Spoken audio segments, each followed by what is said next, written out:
ইরানের বিরুদ্ধে নতুন হামলার হুমকি দিয়েও শেষ মুহূর্তে অবস্থান বদলেছেন ডোনাল্ড ট্রাম্প। তিনি দাবি করেছেন, তেহরানের সঙ্গে উচ্চ পর্যায়ের আলোচনায় অগ্রগতি হওয়ায় নির্ধারিত বিমান হামলা স্থগিত করা হয়েছে। তবে ইরান বলছে, আলোচনা এগুলেও এখনো কোনো চূড়ান্ত চুক্তি হয়নি। দিনের শুরুতে ইরানের বিরুদ্ধে আরও কঠোর হামলার হুঁশিয়ারি দিয়েছেন যুক্তরাষ্ট্রের প্রেসিডেন্ট ডোনাল্ড ট্রাম্প। তবে কয়েক ঘন্টার ব্যবধানে তিনি জানান, তেহরানের সঙ্গে চলমান উচ্চ পর্যায়ের আলোচনার উল্লেখযোগ্য অগ্রগতি হওয়ায় নির্ধারিত নতুন বিমান হামলা বাতিল করা হয়েছে।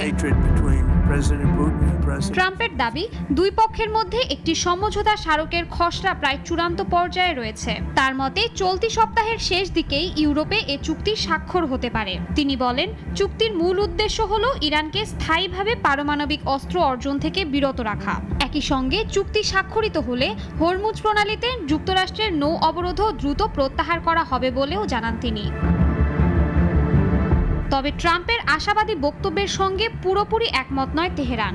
ইরানের পররাষ্ট্র মন্ত্রণালয়ের মুখপাত্র রাষ্ট্রীয় টেলিভিশনে দেওয়া এক বক্তব্যে বলেন, আলোচনায় অগ্রগতি হয়েছে ঠিকই, কিন্তু এখনো কোনো চূড়ান্ত চুক্তি হয়নি। তিনি অভিযোগ করেন, আলোচনা চলাকালে যুক্তরাষ্ট্র নতুন নতুন শর্ত যুক্ত করেছে এবং অতিরিক্ত দাবি উত্থাপন করেছে।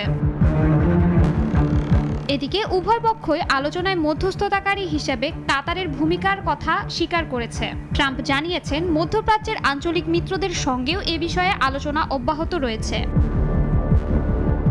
অন্যদিকে ইরানের বিরুদ্ধে নতুন হামলা স্থগিতের ঘোষণার পর ইতিবাচক প্রতিক্রিয়া দেখা গেছে আন্তর্জাতিক বাজারে। ব্রেন্ট অপরিশোধিত তেলের দাম ব্যারেল প্রতি $90 নিচে নেমে এসেছে।